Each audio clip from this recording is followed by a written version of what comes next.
What's up, guys? Welcome to apparently a new video series. Oh, brother, this guy stinks! I'm gonna start a new series where I basically kill 1,000 of every single enemy that has access to the gem drop table. So, uncut gems, loop halves, rune spear, and left half. And at the end of every video, I will be showing you what I got. So I'll be tracking every drop individually in a Google spreadsheet, and so you'll be able to see all the numbers. My good friend Flying Snow totally recommended this to me as we were doing a KBD trip in RCV. And I love the concept, because every episode we're going to kill 1,000 of the current NPCs. Like, episode 1 is going to be Dwarves, episode 2 is going to be Thugs, etc. All the way up, potentially, to KBD. I'm going to be doing this on RC Preservation, because it has way better drop tables, more accurate, than RC Vanilla. Last time I checked, RC Vanilla still has really bad drop tables. What? I'm looking forward to doing this, and episode 1 is going to be Dwarves, so let's just get into it. Episode 1. Dwarves. The Gimlis of RuneScape Classic.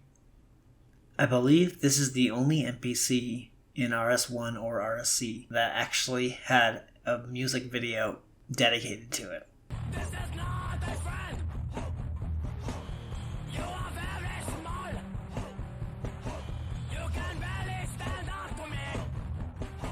You can play basketball! This is Dwarf invasion! But in this case, the dwarves aren't invading us. We're going to be invading them. Well, let's take a look at the drop table. For weapons and armor, they have some really bad drops that I basically wouldn't even be keeping. I might be selling to the general store. Bronze battle axe, bronze pickaxe, bronze helmet, iron battle axe. That stuff's kind of not that exciting. Chaos and nature runes. Coins, the coin drops are pretty low, honestly, and the 30 was super rare to even get, so not good for coins at all. But here's where it really got good, honestly. Like, bronze bars, they drop them super commonly. I got a ton of iron bars, iron ore, and then every time I would get a copper in a tin, I would basically just superheat it to make a bronze. And sometimes I'd make, steel bars if I got enough coal in my inventory, etc., etc. So this was really the cool part of the drop table. The rest of this didn't really come into play or wasn't important. I did get a lot of natures, though. So the one really cool thing about this trading spot is that there are anvils right there. So what I ended up doing is I ended up superheating a ton of the iron and coal and tin and copper that I'd gotten as drops and made those into bars. And then I just smith them right there, because the dwarves even drop hammers really commonly. So even if you don't have a hammer, you'll just kill them until you get one. So I really like that, you can just smith the bars here that you can make or get as a drop from them. And then you can just keep going, and so I did that a lot. I made a ton of bronze, iron, and some steel arrowheads. The coal drops were a little bit more rare. But yeah, I thought that was a really cool enjoyable part of this, of training here. Although, it's not great smithing experience per hour or anything, because it's just not as common as, if you were using a pickaxe and actually superheating it then. While doing this, I came up with a really cool idea for a community event. It'd be cool if a bunch of people, attacked the dwarves and tried to get the bronze bars required for full bronze.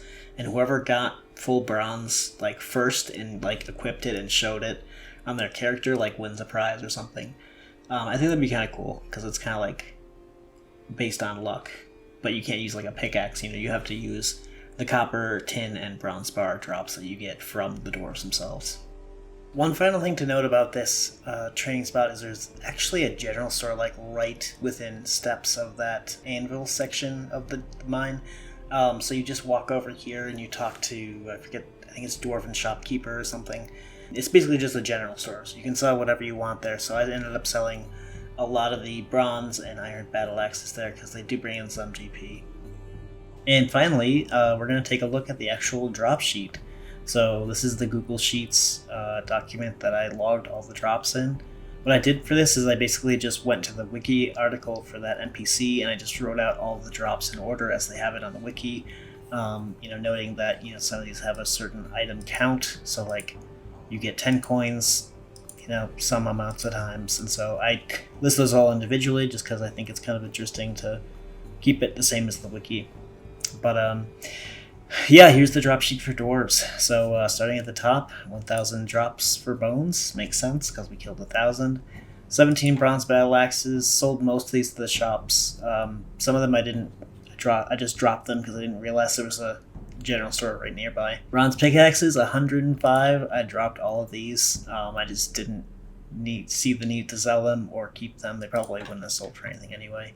9 iron battle axes. These got me about 72 GP each, so not bad money. The bronze beds I just completely dropped because it's just like, it's not going to give me that much money. The chaos runes and the nature runes are interesting. These ended up being exactly the same at the end as far as the number of drops, but for the longest time the chaos runes were like in the lead by like 3 or 4. So in the end they ended up being the same amount, but like it seemed like the chaos were a little bit more common, I guess. And the dwarves have 3 coin drops, 4, 10, and 30. Like I said before, not great. The 30s never happened. The 4s were pretty common. Bronze bars, we got 50 of them. Seems like I should have gotten more, but I just didn't. Coal was very rare, but we ended up getting 16. Copper ores, strangely, ended up being more rare than tin. I don't know if that's just luck or if it's actually coded that way. Tons of hammers, dropped most of them unless I needed one. Iron bars, not too bad, 23. Lots of iron ores though, 39 of those. 29 tin ore. And then the rares was 2 sapphires and 4 emeralds. And what's funny is I actually got 2 emeralds and 1 sapphire in one trip. The very first trip, by the way, I actually got 2 emeralds and 1 sapphire, like maybe an hour into the whole challenge. So that was interesting. And nothing else really. But the really weird thing is the nothing. Literally a quarter of all the drops was just bones, so kind of lame. Yeah, so 6 gem drop table hits and total GP drops came to 2,124. Not good money at all.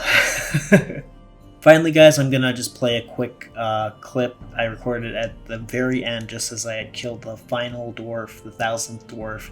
These are just some closing comments I made at the time as I was playing, so have a look, and that will conclude episode 1.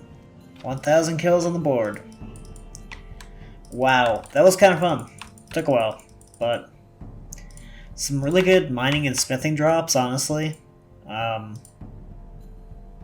Like, I don't know, I probably got like at least 4,000 XP, I would say. Whatever, 50 starts at 101, so yeah, something like that. Overall, I really like this place because it's kind of like you just, whatever you get, you can just superheat it and then make it into arrowheads and then collect those and they'll stack. That's right, I'm not fighting those anymore. Yeah, so I mean, pretty solid training spot. I mean, it's not great, honestly, for training, but it's like, you know, it was interesting. The one weird thing is I didn't get any rubies, emeralds. Oh, sorry, I didn't get any rubies, diamonds, half keys, and obviously no half dragon square shield or spear, but it's kind of weird I didn't get the 2 other gems. I wonder if that's just luck or if it's like the drop table is kind of messed up. Anyway, that's it for this episode. We killed 1,000 dwarves, and this is what we got in RuneScape Classic Preservation. So, next episode, we're going to do Thugs, which is the same level, but has a quite different drop table. So stay tuned.